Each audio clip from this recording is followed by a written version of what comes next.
Sabe, a gente investe bilhões todo ano para tentar dominar a natureza. A gente constrói aquelas barragens gigantescas, rasga montanhas para extrair minério, ergue esses arranha-céus absurdos. E tudo isso operando sob uma premissa meio inquestionável, né? De que a nossa versão de civilização é o ápice absoluto da inteligência no planeta. A gente tem essa arrogância de achar que somos o topo da cadeia em todos os sentidos possíveis. Com certeza. Mas, quando a gente volta os olhos lá para o Brasil da década de 40, mais especificamente para um clássico da literatura infanto-juvenil chamado A Ilha Perdida, da Maria José Dupré. Um clássico absoluto. Da famosa série Vagalume, né? Exato. Quando a gente revisita essa obra, a gente esbarra numa tese profundamente subversiva. Sim. A tese de que a verdadeira selvageria mora, na verdade, no coração das nossas cidades, enquanto a civilização mais avançada, ética e complexa pode estar ali secretamente escondida, no meio das águas turvas do Rio Paraíba. E é por isso que o nosso mergulho de hoje transcende, assim, imensamente aquela nostalgia de uma simples história de aventura, sabe? A gente está lidando com um verdadeiro tratado filosófico e ecológico também, só que disfarçado de literatura para jovens. A saga do Henrique e do Eduardo, esses dois garotos paulistas que decidem explorar uma ilha não mapeada, serve como um laboratório brilhante. Tipo um microcosmo, né? Isso. Um laboratório para examinar o choque frontal entre a nossa arrogância, esse nosso antropocentrismo, e a sabedoria silenciosa de um ecossistema que simplesmente se recusa a ser domesticado. E o nosso objetivo com essa exploração de hoje não é só recontar o passo a passo da jornada de sobrevivência deles na mata. Para quem nos ouve, o foco principal é decifrar o peso dessas verdades. Verdades que a sociedade muitas vezes se recusa a acreditar. Com certeza. A gente vive imerso em ruído constante, né? É notificação no celular, burocracia, regra urbana. E isso cria um verniz perigoso de superioridade. Um verniz muito frágil. Muito frágil. E a narrativa deixa isso muito claro quando a gente confronta esse verniz com um mundo que opera sob leis muito mais antigas. Isso fica evidente logo na premissa da história. A forma como eles decidem ir para a ilha, né? Sim. Os garotos, o Henrique com 14 anos e o Eduardo com 12, eles estão passando as férias na fazenda dos padrinhos e desenvolvem essa fixação por uma ilha misteriosa no meio do rio. E a abordagem deles para iniciar essa exploração é a humanidade lidando com o mundo natural resumida em uma atitude. Um excesso de confiança que beira a insensatez total. Exato. Eles acham uma canoa abandonada, toda podre. E o que eles fazem? Eles consertam a canoa usando só estopa e piche. Pega uma corda sabidamente velha com o peão da fazenda, o nhoquim. Uma corda esgarçada já? Pegam comida com a cozinheira, eufrosina, escondem tudo, partem. Tem essa crença intrínseca, tipo um instinto, de que só a força de vontade humana basta para subjugar a geografia. E essa crença de controle absoluto é basicamente o motor de quase toda a tragédia ecológica que a gente vê. Se a gente contextualizar o momento em que a obra foi escrita, o Brasil estava numa fase de intensa industrialização, né? Tinha aquele projeto nacional de marcha para o oeste. Sim, de interiorização. Exato, de conquista do território. A mentalidade hegemônica era a de domar e subjugar a floresta. E os meninos internalizam isso perfeitamente. Eles são um reflexo dessa época. Totalmente. Eles não olham para o Rio Paraíba como um sistema vivo, com dinâmicas climáticas próprias e imprevisíveis. É só um caminho, né? Isso, eles veem o rio só como uma estrada aquática, um obstáculo para ser vencido pela audácia humana. E o pior é que a facilidade inicial com que eles chegam na ilha só alimenta essa ilusão de superioridade tática. Mas a natureza corrige isso rápido, né? Porque o perigo raramente está em só entrar no ambiente selvagem. O perigo surge quando o sistema natural retalia contra a perturbação do equilíbrio. A natureza é implacável na correção de rotas. Sim. Assim que anoitece e eles perdem o senso de direção na mata, a coisa muda. De uma expedição controlada, vira uma luta desesperada por sobrevivência. A punição para essa falta de preparo vem na forma de uma enchente absurda do Rio Paraíba. E não é magia, é geografia. Chuvas nas cabeceiras, né? Exatamente, chuvas intensas, um fenômeno sistêmico que a ignorância deles não previu. A água sobe, fica escura e a correnteza começa a trazer destroços da civilização. Eles vêm passar tábuas, cadeiras e até uma cabra morta rolando na água barrenta. Nossa, essa imagem da cabra morta é muito forte. É muito. E a água vira uma barreira definitiva. Até que uma árvore inteira, arrastada pela correnteza, bate com tudo na canoa deles. E aquela corda velha do New King. Simplesmente arrebenta. Arrebenta. Eu sempre comparo isso à nossa arrogância tecnológica moderna. Sabe, tentar domar um rio furioso com uma corda velha e piche é tipo tentar consertar um servidor de dados super complexo usando fita adesiva. Excelente analogia. É exatamente isso. A natureza não perdoa essa falta de preparo. O cordão umbilical com a proteção da fazenda é cortado ali, de forma violenta. E o mais interessante é que essa falha de julgamento persiste em escalas globais até hoje. A gente tem essa tendência crônica de subestimar a força das variáveis que a gente não controla. Com certeza. Achar que a intenção de resolver um problema compensa a precariedade das ferramentas. E quando o colapso vem, a culpa nunca é de quem planejou mal. A natureza, que é tratada como cruel, como a vilã. É sempre a chuva que foi forte demais, né? Nunca a barragem que foi mal feita. Exato. E pro Henrique e pro Eduardo, perder o barco é esse rito de passagem brutal. Aniquila aquela hierarquia onde o ser humano está sempre no topo. E é nesse auge do desespero que a narrativa dá um salto maravilhoso, quebrando a expectativa de uma história padrão de sobrevivência. Os irmãos acabam se separando, o Eduardo fica na prainha tentando fazer uma jangada de cipó, e o Henrique entra na mata e descobre o habitante invisível da ilha, o Simão. A figura do eremita. Isso. Um homem barbudo, cabeludo, vivendo quase sem roupas ali há décadas. E o instinto literário clássico diria que o adulto na floresta ia ser o sábio, amigável, né, que vai oferecer abrigo e salvar o menino. A figura paterna salvadora. Mas não é nada disso. O encontro é chocante. O Simão captura o Henrique. Ele faz o menino de prisioneiro. Sim. Ele declara sem hesitar: quem vem por curiosidade fica meu prisioneiro. E à primeira vista, quem está acompanhando a história pode achar que é uma hostilidade extrema, um instinto primitivo de proteger o território. Só que essa leitura de instinto primitivo é justamente o que o subtexto quer desmontar. Por quê? Como você vê essa postura dele? A atitude do Simão é o oposto da primitividade. É uma deliberação filosófica muito severa. Uma quarentena sanitária, para ser mais exato. Quarentena? Sim, sanitária e moral. Ele entende perfeitamente o que a figura de um menino civilizado representa. O Henrique carrega o DNA de uma sociedade predatória. A captura não é uma maldade do eremita, é uma medida de contenção. Ah, entendi. Qualquer elemento civilizado ali é o início de um processo de contaminação fatal para o ecossistema. Nossa, faz todo o sentido. E a complexidade desse ecossistema fica muito clara quando o Henrique é levado para a morada dele. A caverna do Simão não tem nada a ver com aquela estética de miséria que a gente imagina. Nada a ver. Para chegar lá, tem uma escada de cipó escondida na folhagem. E o espaço lá dentro tem um conforto funcional surpreendente. Tem iluminação constante com óleo de capivara. Chão de areia fina, né? Isso. Camas de couro, colchões feitos de penas coloridas de aves. Mas o revolucionário ali não é a mobília, é a estrutura social. O Simão divide o espaço com os animais. Uma onça pintada dorme na entrada, livre. Sem corrente, sem nada. Nenhuma. Tem uma coruja, um morcego gigante, um papagaio chamado Bonnie e 5 micos, que ele chama de 1, 2, 3, 4 e 5. E eles circulam livremente. Não tem jaula, não tem dominação pelo medo. Esse modelo de convivência é uma rejeição ativa da nossa organização vertical humana, sabe?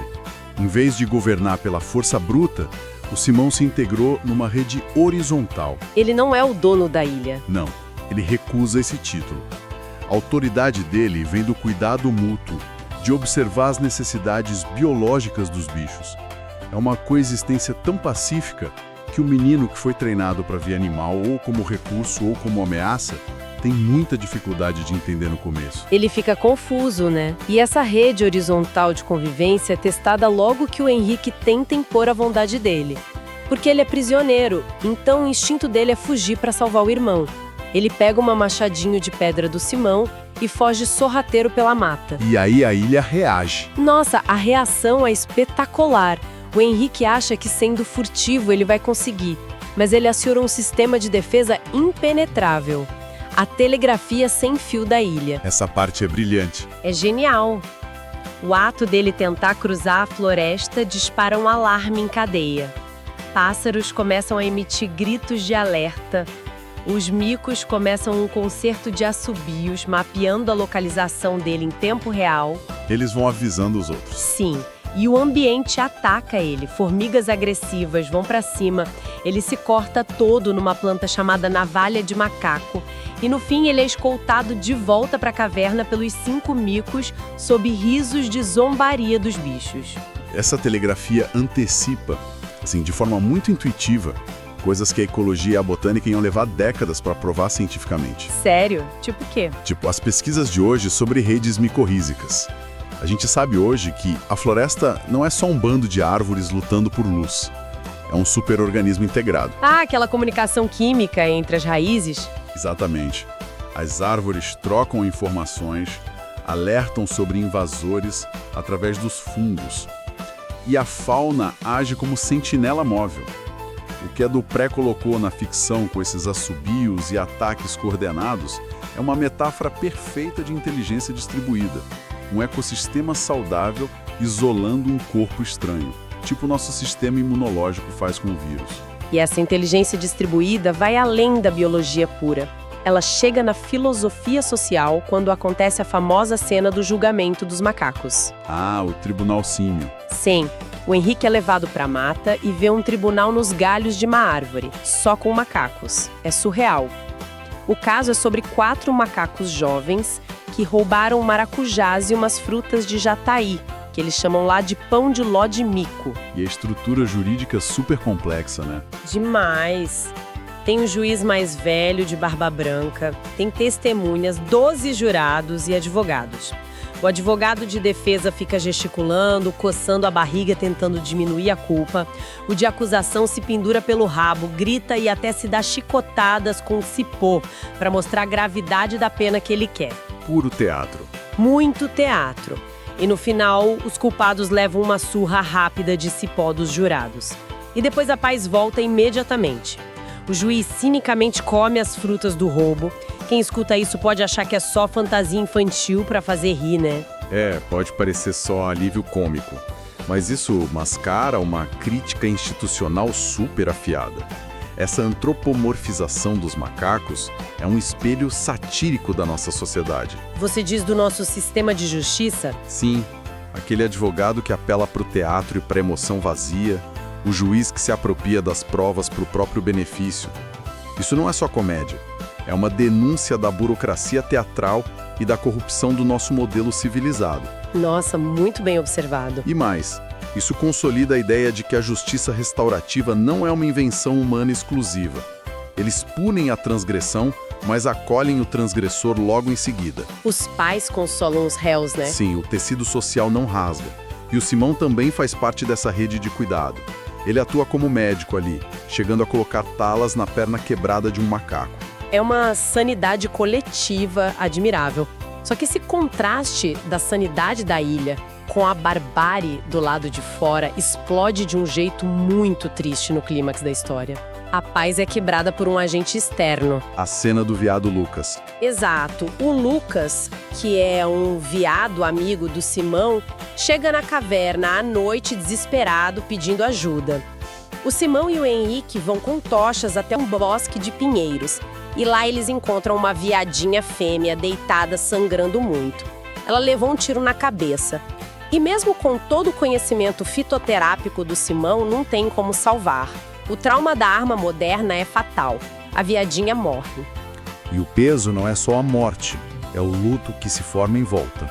O luto é de cortar o coração. A autora descreve lágrimas reais caindo dos olhos dos outros veados que formam um círculo ali. O som da floresta muda completamente. Muda. Os sabiás param de cantar alegre e emitem notas de tristeza. O papagaio Boni muda a voz, fica com uma voz esganiçada e sombria, repetindo que tem pena do Lucas. Um velório natural e profundo. E é ali que o Simão entrega a mensagem ética principal do livro. A origem do tiro, né? Sim. Ele explica que ela não foi morta por controle populacional ou por um predador natural. Foram caçadores na margem do rio Paraíba, pessoas que atiram por puro divertimento.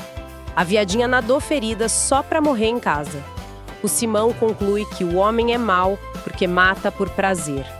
E ele solta aquela frase fortíssima: quanto mais culto um povo, melhor ele sabe tratar os inferiores e os animais. É uma pedrada. Essa frase funciona como um sismo, né? Abala tudo que a gente usa para medir o que é civilização. Totalmente. Para quem nos ouve, pensa bem. A gente mede progresso por avanço tecnológico, por quem constrói o maior prédio. Mas se o ápice do desenvolvimento produz gente que se diverte matando à distância, a base desse progresso é podre. A métrica da verdadeira cultura não é o armamento. É a empatia, a capacidade de cuidar daqueles que não têm força para se defender. E ali, debaixo dos pinheiros, os animais chorando provam ter muito mais civilidade que o homem com um rifle. É a essência crua da nossa selvageria. E essa revelação altera o Henrique para sempre. Ele descobre que a virtude anda descalça na mata. Mas, como menino, ele sente falta da família, do irmão. E o Simão, mostrando coerência e compaixão, deixa ele ir embora. Só que o mecanismo dessa libertação revela muito sobre o Simão. Ele proíbe que o Henrique leve qualquer prova material. Ele veta as sandálias de cipó, as ferramentas de pedra. Sim, ele esteriliza as evidências com rigor militar. Embora num gesto de generosidade secreta, ele deixa uma machadinha na areia para Eduardo conseguir terminar a balsa. Mas ele sabia que provas daquela ilha seriam letais. Ele entende muito bem o comportamento das massas. Se a sociedade descobrisse aquela utopia, não ia haver reverência acadêmica. Iam invadir a ilha, fazer turismo, expedições científicas invasivas, destruir tudo. Exato. E a precisão do Simão é comprovada assim que os meninos voltam. Eles quase afundam na jangada de cipó, mas são salvos pelos peões Bento e Tomásio. Quando o Henrique chega na fazenda, toma banho, come e tenta contar a verdade, ele relata a luz de óleo de capivara, a amizade com a onça, a telegrafia dos pássaros, o julgamento dos macacos e a reação da família. Escárnio puro. Risadas. Acharam que o menino delirou de fome e febre. O que remete diretamente à alegoria da caverna de Platão, mas invertida, né? Sim, é delicioso pensar nessa inversão. No mito do Platão, o homem sai da caverna das ilusões, vê a luz da verdade, volta para avisar os outros e é chamado de louco. Sim. Aqui, o Henrique sai da caverna figurativa da arrogância civilizada, quando ele entra na caverna literal escura do Simão. Lá na escuridão, ele vê a verdade ética do universo. Isso. E quando ele volta para a iluminação da nossa civilização para contar o que viu, ele é taxado de demente. A rigidez cognitiva dos adultos bloqueia qualquer realidade que ameaça o status quo deles. Eles perderam a humildade epistêmica no meio da rotina de tentar dominar tudo. E essa desconexão fica pior dias depois, né? Chegam as primas Vera e Lúcia e a família resolve fazer uma expedição de barco até a ilha. Em parte pelo tédio de domingo, em parte para desdenhar da história do garoto. E essa expedição é o auge da miopia humana. Eles chegam lá pisando pesado como donos do mundo. Imediatamente a floresta aciona a defesa. O Simão e os animais desaparecem. A entrada da caverna fica invisível. Só sobram os 5 micos lá no alto. E o que os micos fazem? Eles começam a tirar bolotas e sementes duras bem na cabeça dos adultos. Uma pontaria certeira, uma zombaria literal vindo dos céus. E sabe qual é a interpretação dos adultos? Ah, que são só animais irracionais, agitados. Exato. Eles são humilhados taticamente e intelectualmente por um sistema que eles acham inferior. E não tem nem a capacidade de perceber a humilhação. Porque a lente deles é utilitarista.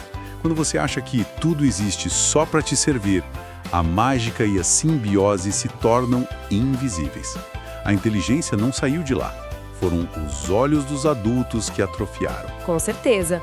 E caminhar por essa análise muda a nossa visão de onde o conhecimento verdadeiro está escondido. Nem sempre ele está nos livros de regras ou no consenso tecnológico. Muitas vezes ele está no silêncio dos lugares que a gente negligencia. Fica o grande convite para todo mundo exercitar essa escuta ativa. A sustentabilidade não é só sobre gambiarra tecnológica para tapar buraco ecológico. É sobre respeito ativo pela complexidade das redes ao nosso redor. E isso nos leva a uma reflexão final que a gente queria deixar para quem acompanha o nosso bate-papo. O paraíso do Simão ficou protegido por um motivo ironicamente triste. A ignorância dos adultos serviu de escudo. Eles não acreditaram, então não exploraram. Mas o tempo passa. Os adultos envelhecem. E as crianças, que viram a verdade, o tribunal, o choro do veado, essas crianças vão crescer. Vão herdar a fazenda, as terras, o poder político sobre aquele trecho do Paraíba. E aí fica a pergunta: será que as memórias da empatia e da justiça animal vão ser fortes o suficiente para transformar esses herdeiros em protetores do santuário? Ou será que o cinismo da vida adulta, o pragmatismo financeiro e o mercado vão diluir essa verdade? Exatamente. O veredito sobre se o nosso projeto civilizatório tem salvação não acontece na infância. Acontece quando a gente assume o poder. E a gente tem que decidir se protege a poesia oculta do mundo ou se manda o trator para obliterar o último lugar que insistiu em ser mais inteligente que nós.